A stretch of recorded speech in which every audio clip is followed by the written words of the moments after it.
She was just a poor maid, working day and night in the royal palace. Her dreams were small, but her heart was pure.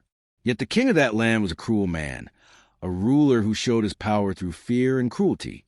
And one day, her innocence became her curse. The merciless king threw the helpless maid into the den of hungry lions. Lion face. But what happened next will leave you speechless. Watch this story till the very end to uncover the shocking truth. And don't forget to subscribe to our channel for more epic stories you won't want to miss. In the heart of a once glorious kingdom, where the marble walls of the palace shone white under the sun, but its shadows of unspeakable cruelty within, there lived a poor maid named Amara. She was no more than 16, her body frail from years of hunger, her skin roughened by the harsh demands of servitude.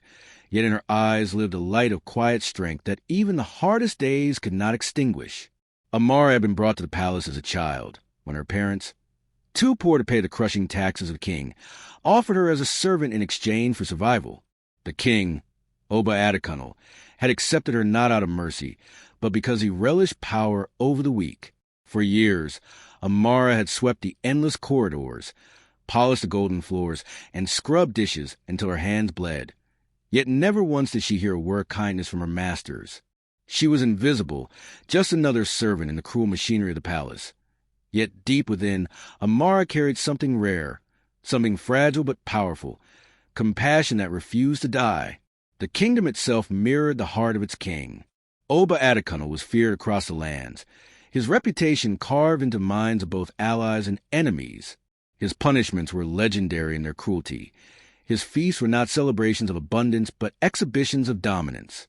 He was known to host grand gatherings where prisoners were forced into brutal games, where animals were pitted against men, and where the cries of the helpless became his music.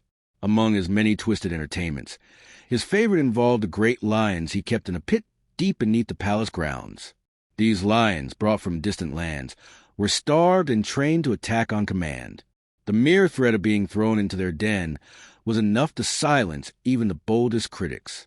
Every servant, every noble, every villager whispered the pit with dread, for none who were cast into it ever returned. And yet, in this place of terror, Amara found a strange and secret calling. Her duties often took her near the lower halls of the palace, where the smell of blood and raw meat lingered, carried by the wind from the cages of the lions. Most servants avoided that path out of fear, but Amara's chores gave her no choice. Day after day she passed the iron bars where golden eyes glowed from the shadows, where growls rumbled like distant thunder, where hunger pressed against the air itself. At first she hurried past, clutching her broom or bucket tightly, whispering prayers that the beast would not lunge at the bars. But over time, something shifted. She began to see not monsters, but creatures imprisoned, starved, and exploited just as she was, used as tools of terror to feed the cruelty of one man. Their ribs jutted out, their fur dulled by neglect, their once proud roars reduced to weakened snarls. And though she had nothing of her own, Amara began to do something unthinkable. She shared with them. Every night after the kitchen scraps were collected, after the nobility had thrown away more food than she would ever taste in a week, Amara would sneak into the refuse pile. She gathered bones with shreds of meat still clinging, stale bread, and half-eaten fruits discarded by the careless wealthy. Hiding them beneath her rags, she carried them silently to the lion's den. At first the beasts raged at her presence, claws scraping against stone, their hunger boiling into fury. But when the scraps touched the floor, their rage softened into a cautious silence. One lion in particular, the largest of them all, with a golden mane matted yet still regal, stepped forward and ate. His eyes, once blazing with violence, met hers. For a brief moment, Amara felt something shift, as though an unspoken pact was forming between them. From that night on, she made it her secret mission. No matter how little she had, she would always find something to give to the lions. Weeks turned into months, and with every offering, the bond grew. She began to recognize them by their scars, their sizes, the ways they moved.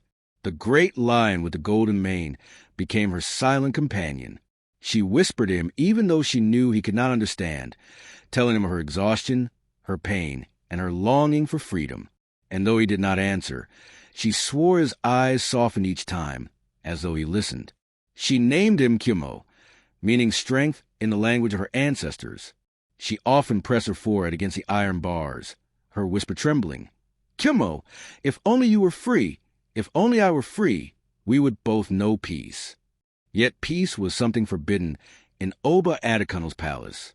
The king thrived on despair. His spies slithered through the corridors, his guards barked orders with their whips raised high, and the servants walked with bent backs, never daring to breathe too loudly. And Amara knew that if anyone discovered her secret, if anyone found out she dared to show kindness to the beast meant only for slaughter, her life would be forfeit. But still she fed them. Still she whispered to Kumo in the shadows of night. It was her only rebellion, her only act of humanity in a place where cruelty reigned.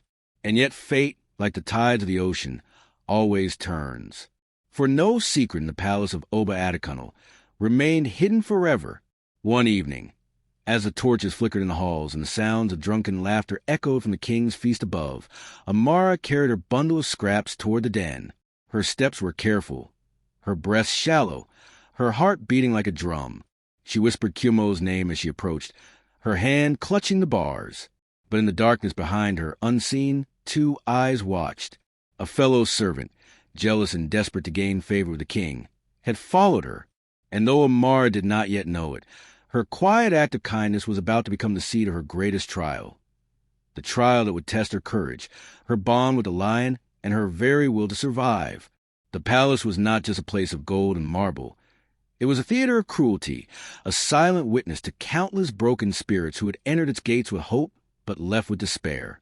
Within those thick stone walls, every step of the poor maid was followed by the whispers of guards, the mocking glances of other servants, and the cold gaze of the king himself. He did not see her as a human being to him. She was only a shadow that moved silently in corners, a nameless servant who cleaned the grand halls, so that his throne could shine brighter under the torchlight. But what the king failed to notice was that even shadows have hearts that beat, and her heart was one of quiet strength and silent courage. Day after day, she served food to the animals in the palace's royal menagerie. The king had collected beasts from distant lands, falcons that could tear flesh from bone, tigers that stalked silently like shadows, and lions that roared like thunder when the moon was high. Most of the servants feared these creatures, bringing food and throwing it into cages with trembling hands before fleeing. But the maid was different. She approached slowly, calmly, with the kind of gentleness one would show to a hungry child. She looked into the eyes of the lions and saw not monsters, but souls caged like her own, souls that had been denied freedom, stripped of dignity, and forced to obey the whims of a cruel master. In their eyes, she saw a reflection of herself, and in her quiet kindness, they found the rarest gift, compassion. Every morning, before the sun rose fully, she would carry baskets of meat, her thin arms straining under the weight, and she would place them gently at the edge of the lion's den.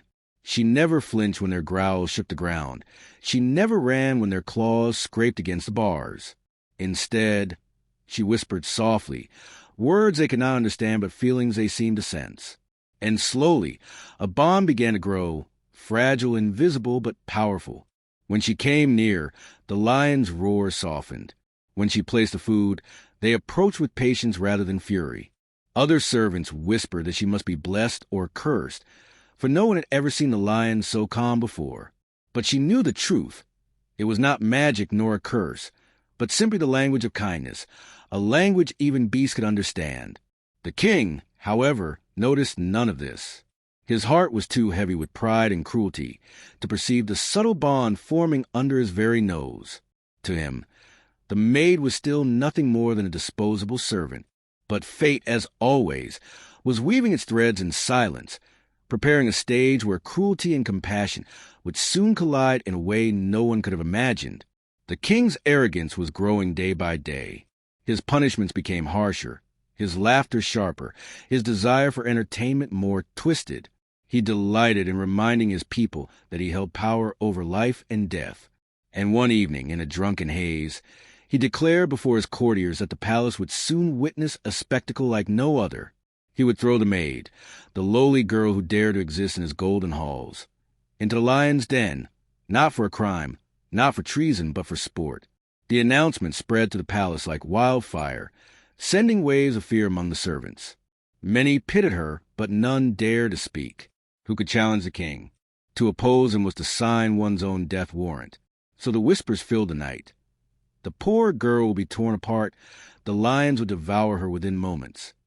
Yet among the frightened murmurs, there was also disbelief. Some had seen the way the lions behaved with her, how their rage dimmed in her presence. Still, no one dared to voice his thought, for it seemed impossible. Lions were lions, and a servant girl was still just flesh and blood. The maid herself heard of the decree and felt her body tremble. The thought of being locked inside the den, surrounded by roaring beasts, made her knees weak and her breath shallow. Yet beneath the fear, there was a flicker of hope, fragile but real. She remembered the way the lions had looked at her, the way they had waited for her each morning, as though recognizing her presence not as a threat, but as a friend. Would they remember her kindness? Or would hunger and instinct erase everything? This question burned in her mind as the days to her execution drew closer. On the morning of the chosen day, the palace was alive with cruel anticipation. The courtyard was filled with nobles, guards, and citizens who had been invited to watch. The king sat on his throne, his jewel crown glinting under the sun, his eyes gleaming with the sick delight of man about to witness suffering. The maid was dragged forward, her wrists bound, her steps slow and heavy. She could hear the growls of the lions from inside the iron gates, deep and rumbling like distant thunder. Every instinct screamed for her to run, to cry, to beg, but she lifted her head high. She had no family, no riches, no freedom, but she still had dignity, and she would not let the king strip that away. The massive gates of the lion's den creaked open, the sound sharp enough to slice through the crowd's chatter. Dust rose from the ground as the guards shoved her inside and slammed the gates behind her. For a moment, silence fell. Then came the sound of paws against the stone floor, the low growl of lions moving closer. The crowd held its breath, waiting for the inevitable scream. The king leaned forward, his lips curling into a cruel smile. This was the moment he had been waiting for. But what happened inside was something he had not foreseen. The lions emerged from the shadows, their golden eyes fixed on the girl. They circled her slowly, their muscles tense, their jaws opening with heavy breaths. The maid stood frozen, her heart pounding so hard she thought it would burst. And then, instead of leaping upon her, the lions paused. One of them, the largest with a scar across its eye, stepped forward and sniffed the air. It moved closer, close enough for her to feel the warmth of its breath. She closed her eyes, ready to feel its teeth sink into her flesh. But instead, the beast nuzzled against her arm like a cat greeting a friend. Gasps filled the courtyard. The crowd murmured in shock, their disbelief spreading like wildfire. Another lion approached, lowering its head as though in submission. Then another. Within moments, the maid was surrounded, not by predators ready to devour her, but by protectors standing like shields between her and the cruelty of the world outside the cage. The king's smile vanished, his face twisted into anger and confusion. This was not entertainment. This was humiliation. The lions, the very beasts he had captured to display his power, were defying him before his entire court. He slammed his fist against the throne, his voice thundering across the courtyard.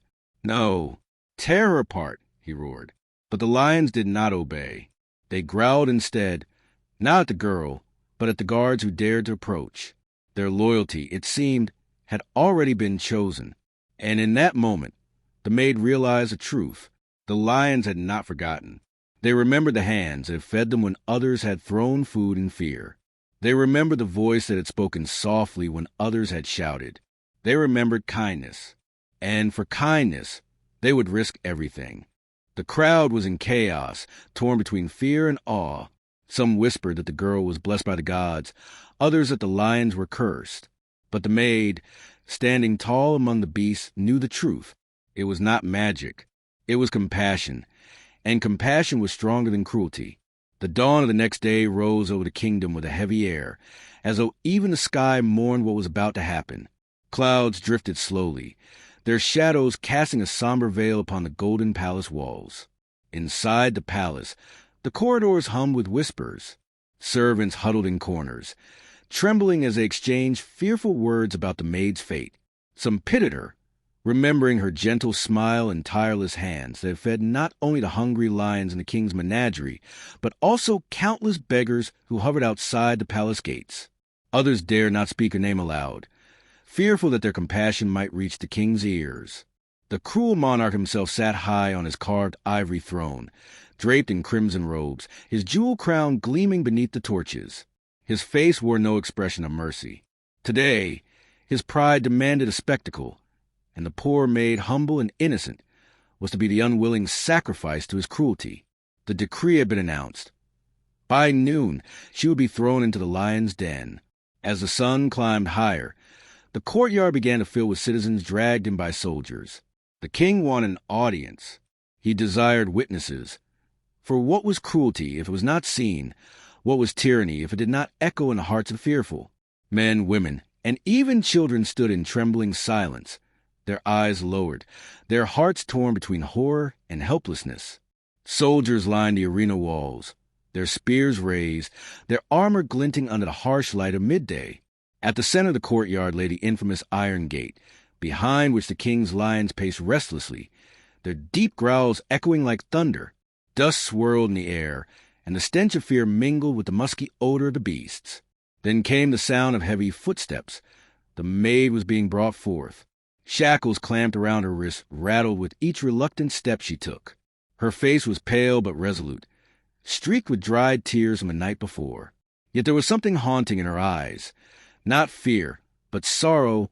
Sorrow not for herself, but for the injustice of the world she lived in, a world where innocence was punished and cruelty ruled unchecked. The crowd parted as she was pushed forward, the guards treating her like a criminal though she had committed no crime. Murmurs rippled among the citizens. "She does not deserve this," whispered an old woman. "The king's heart is darker than the night itself," muttered a young man, quickly silenced by a soldier's glare.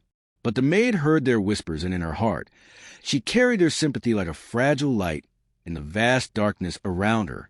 When she reached the steps of the throne, she fell to her knees. Her voice, trembling yet clear, rose to the heavens. "My king," she pleaded, her chained hands lifted in desperate prayer. "I have served this palace with loyalty. I have swept its floors, fetched its water, and tended its beasts with care. The lions you would cast me to, they know me. They know my hands that fed them. They know my voice that calmed them. I beg you, spare me this fate." For a brief moment, silence hung heavy in the air. Even the restless lions seemed to pause, as though listening. The crowd's eyes flicked to the king, searching for the smallest glimmer of mercy. But the king only sneered, his lips curling into a cruel smile. "You speak of loyalty," he said coldly, his voice booming across the courtyard. "But loyalty means nothing when it comes from the lowly. A servant's duty is to obey, not to question. And if you truly believe the beasts know you, then let us see if your words hold truth. Feed them one last time with your flesh." His declaration sent a ripple of horror through the crowd, and the maid's heart sank. The guard seized her arms and dragged her toward the iron gate. The lions, sensing the nearness of their meal, roared so loud that the ground seemed to tremble. The sound was primal, terrifying, the raw voice of nature's power. The crowd recoiled, children wept, and even hardened soldiers gritted their teeth. The maid was thrust forward until she stood just before the gate, the bars rattling as the lions struck against them with their massive paws. Her body shook, but her spirit did not falter. Closing her eyes, she whispered a prayer to the heavens, not for herself, but for those who would remember her fate. "If I must die," she murmured, "let it be known that even in cruelty there can be love. Even in despair there can be courage." The king raised his jeweled hand and brought it down sharply. The signal. The gate was lifted, its iron groan slicing to the tense silence. Dust swirled as the lions surged forward, their golden manes like fire, their fangs glistening, their eyes blazing with hunger. The crowd screamed, some turning away, unable to witness the inevitable. The maid stood frozen as the beast charged, her chains clattering, her heart pounding. In that moment, time seemed to stretch endlessly, every heartbeat an eternity, every breath a prayer. The lions closed in, their roar shaking the very walls of the palace. And then the impossible happened. Instead of leaping upon her with claws and fangs, the first lion slowed its charge. Its roar softened into a deep rumble, not of rage but of recognition. The beast circled her once, then lowered its massive head, pressing its muzzle against its chained hands. The second lion followed, brushing its mane against her side, while the third sat upon its haunches, its golden eyes fixed upon the king with something that almost resembled defiance. Gasps erupted from the crowd. What they witnessed defied nature, defied expectation, defied the cruelty of the moment. The maid did not scream, nor did she run. She simply sank to her knees. Tears flooded her eyes as she stroked the beast she had once fed with scraps of bread, with morsels she had saved from her own meager meals. Whispers spread like wildfire among the people. "The lions know her," someone cried. "They will not harm her," said another. For years, the maid had gone quietly into the dens to feed the lions, carrying buckets of meat when no one else dared to approach. She had spoken to them, soothed them, treated them not as monsters but as living beings. And now, in the hour of her trial, the lions remembered her kindness. They became her shield, her protectors, her silent guardians against the cruelty of the king. The king's face darkened with rage. His plan had been shattered before the eyes of his people. Instead of a spectacle of blood and terror, the maid stood surrounded by lions who refused to harm her. His power, his authority, his cruelty, all mocked by the very beasts he had caged. He rose from his throne, his voice thundering. "This is witchcraft," he bellowed. "This is defiance against my reign." But even as he shouted, his words rang hollow, for the truth was plain to see. It was not witchcraft, but compassion. It was not sorcery, but love. And the people saw it. Their fear began to shift into something else, something the king had long sought to suppress: hope. The maid lifted her eyes toward the throne, her tears glistening in the sun. "Your Majesty," she said softly, her voice carrying over the hushed crowd, "these lions remember what you have forgotten. That kindness is not weakness, that mercy is not shame, that love is stronger than fear." Her words struck the crowd like lightning, their power undeniable, their truth unshakable. The lions stood with her, their presence a living testament to the justice the king had denied. And in that moment, the people's hearts began to turn. But the king was not finished. No tyrant yields easily. No cruel heart accepts defeat without striking back. His eyes burned with fury as he raised his hand once more, signaling the guards. The maid's trial was not over. The cruel game had only just begun. The day after the lion had refused to kill the maid spread like wildfire through the kingdom, igniting both shock and unease. In the vast expanse of the palace, rumors grew like weeds and cracks of stone, carried on the lips of servants, guards, and even foreign envoys who came to witness the cruelty of the king firsthand. For the first time in years, the king's authority felt brittle, as though the very weight of his crown was beginning to crack under the force of something far larger than his cruelty, a force born from compassion, loyalty, and the undeniable bond between a powerless maid and a beast feared by all. Yet the king, drunk on pride and enraged by the whispers of his people, was not the kind to back down. In his mind, the disobedience of the lion was not a miracle nor a sign from the heavens, but an insult, an intolerable humiliation that demanded punishment. His thoughts twisted with paranoia, imagining the people rallying behind the maid, interpreting her survival as divine intervention, as though she was chosen while he was condemned. His cruelty, once seen as strength, was now revealing itself as weakness, and that was something he could not allow. So, the king summoned his council. In the great hall where tapestries of battles long past hung dusty and faded, he sat high on his golden throne, his voice booming as he addressed his ministers and generals. "That beast has betrayed me," he declared, pounding the armrest with his jeweled fist. "And the girl, she has made a fool of me before my own people. If this continues, they will no longer fear me. And if they no longer fear me, they will no longer obey me." The council exchanged nervous glances. They had seen the lion's defiance with their own eyes. They had felt the power in the hushed crowd, the way hope had begun to flicker in the hearts of even the most downtrodden. It was dangerous, and they knew it. Yet none dared to challenge the king outright. Only one adviser, an old man with tired eyes, spoke with trembling caution. "Majesty, Perhaps it is not the girl who shames you, but the cruelty that has long been your throne. If the people see her as a blessing, perhaps she could be used, not destroyed. But the king silenced him with a glare sharp enough to cut through bone. "No," he hissed, his voice low and venomous. "There is only one way to restore fear. Through fire and blood, both the girl and the beast will die, and the people will learn that mercy has no place in my kingdom." The order was set, and within days the king announced a grand spectacle to the kingdom. Messengers spread word that the lion and the maid would face their fate together before the eyes of the people. A pit would be dug deep into the earth, lined with sharpened stakes, and at its center a pyre would be built high, flames hungry to devour anything thrown into it. The people, summoned by force and fear, filled the arena on the appointed day. The sky above was overcast, as if the heavens themselves mourned what was about to unfold, and the air was thick with the scent of smoke and tension. Guards dragged the maid forward, her face pale but her eyes steady, while the lion was bound in chains so heavy that the earth groaned beneath each step. Yet even shackled, his golden mane burned like fire in the gloom, and his roar carried across the arena like the voice of defiance itself. As the maid stumbled to her knees beside the lion, the crowd held its breath.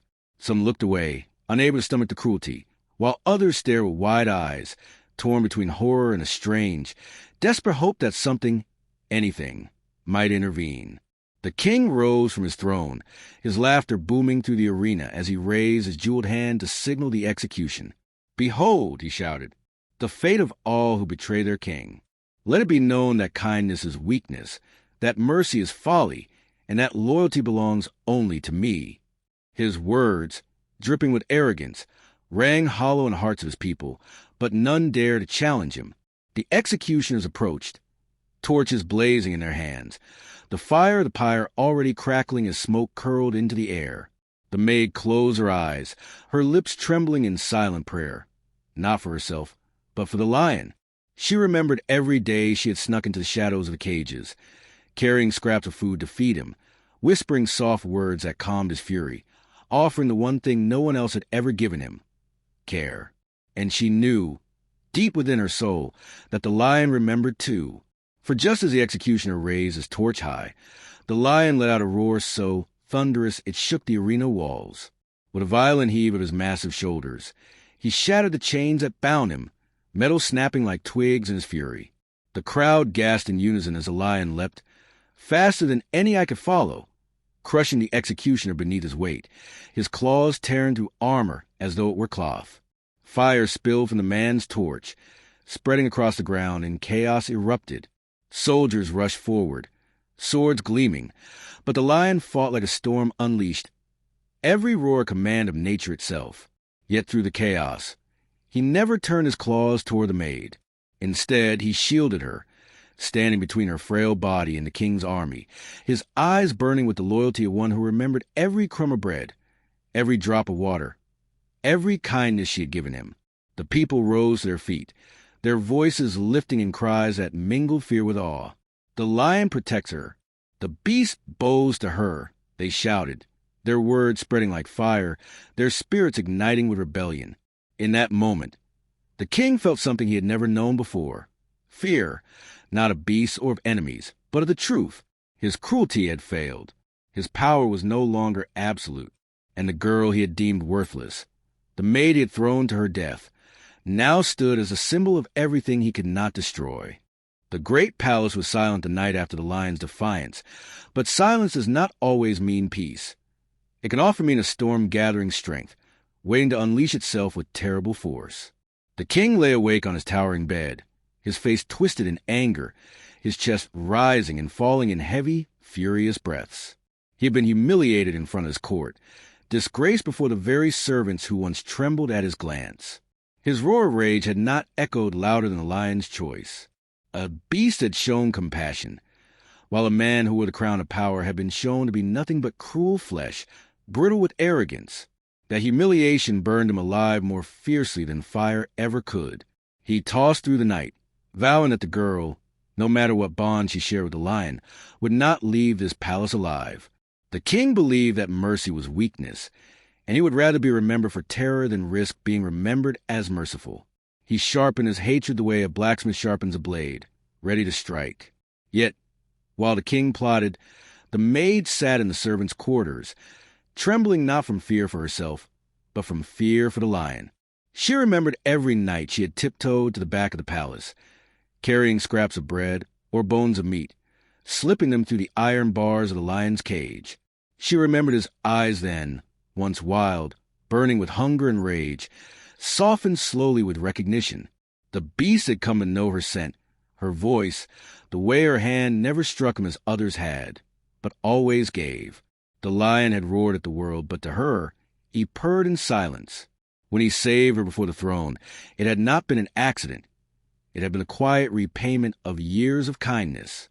The maid wept silently into her warm blanket, her heart a battlefield of gratitude and terror. Gratitude that she had been spared, terror that her act of kindness had painted a mark of death on both her and the lion's back. Morning came with drums. The king summoned the entire court once more. His voice was like thunder rolling over the palace walls. He declared that yesterday's spectacle was not an act of fate, but a trick of chance. He said no beast could ever defy the will of the king, and he would prove it before all. Today, the girl would be thrown into the lion's pit again, but this time there would be no escape, no miracle. If the lion dared disobey again, it too would be cut down by spears, burned alive until its flesh turned to ash. The people gasped, but none dared speak against him. His cruelty was iron, and his words were law. The maid was dragged to the pit once again, her body frail, but her spirit strangely calm, because she no longer lived for herself. She lived for the bond she had with the creature she had once fed through bars. She prayed not for her life, but for his, whispering words a crowd could not hear. "Forgive me if my kindness costs you your freedom." The pit opened. The lion was driven out again, chains clanking on its powerful frame, its golden mane shining under the sun. The king leaned forward on his throne, his eyes bloodshot with expectation, his hand gripping the hilt of his jeweled sword. The crowd held its breath as the beast approached the girl. The lion's nostrils flared, his head bent low, his great chest heaving. He could smell her. He could hear her trembling voice even when the crowd made no sound. The lion circled her, not with the hunger of a predator, but with the loyalty of a guardian. Then, with a sound that shook the earth, he roared, not at her, but at the king, the sound rolling like thunder, rattling the very stones of the palace. The king leapt from his throne in rage. "Enough!" he screamed. He ordered the guards to kill the lion. Spears were raised, arrows drawn, fire torches lit. But before they could strike, something in the crowd shifted. A murmur rose. The people who had lived in fear, who had long endured the king's cruelty, saw in that moment something greater than power. They saw loyalty. They saw gratitude. They saw that even a beast could understand compassion, while their ruler could not. One voice shouted, then another, and soon the crowd roared louder than the lion itself. "Spare them! Spare them both!" The chant grew, a wave rising against the king's throne. His face drained of color as he realized the loyalty he demanded was slipping away like water through his fingers. In desperation, the king ordered his guards to silence the crowd, but the guards themselves hesitated. Many of them had once been beaten, humiliated, starved under the king's rule. Now they saw with their own eyes a girl who had nothing, no crown, no weapon, no power, yet she tamed a lion not with chains, but with kindness. They saw a beast that would rather defy death than harm the one who had shown it mercy. Something inside them broke free. One by one, the guards lowered their spears. They too began to chant with the crowd. The king's knees trembled. His command no longer echoed. It was drowned in a sea of voices that no longer feared him. The lion stepped closer to the maid and nudged her gently, as if urging her to stand tall. She rose, her face streaked with tears, her heart pounding like a drum. Yet she stood before the king without bowing. For the first time in her life, she looked at him not as a servant, not as a victim, but as a mirror showing him what he had become, a man less than a beast. The king screamed, but his voice cracked, powerless against the tide. The crowd surged forward, not with violence, but with defiance. The throne that had once seemed untouchable now looked fragile, brittle, ready to crumble under the weight of the truth. The king's fate was sealed not by sword or spear, but by the shattering of fear. His power dissolved like smoke in a wind. He was dragged from his throne by his own men, stripped the crown that had made him cruel. The girl was lifted high on the shoulders of the people, not as a queen, not as a ruler, but as a symbol, a reminder that kindness is not weakness, that even in the darkest palace, a single act of compassion can ignite a fire no cruelty can extinguish. The lion walked beside her, free at last, no longer a prisoner of iron, but a living emblem of loyalty. Together, they left the palace behind as the people cheered, their voices carrying the sound of change across the land. And so, the story of the maid and the lion lived on, told not as a tale of cruelty, but as a legend of mercy. A poor servant girl who had nothing to give but scraps of food and a gentle heart had done what kings and armies could not. She had won the loyalty of a beast and the love of her people. Her name faded into time, but her story did not. It became a whisper on every tongue, a song around every fire, a reminder that power built on fear is fragile, but power born of kindness endures forever. Sparkles if you were moved by this tale of courage and compassion. Don't forget to subscribe to our channel for more epic stories that will grip your heart and soul. Join us, so together we can keep these timeless tales alive.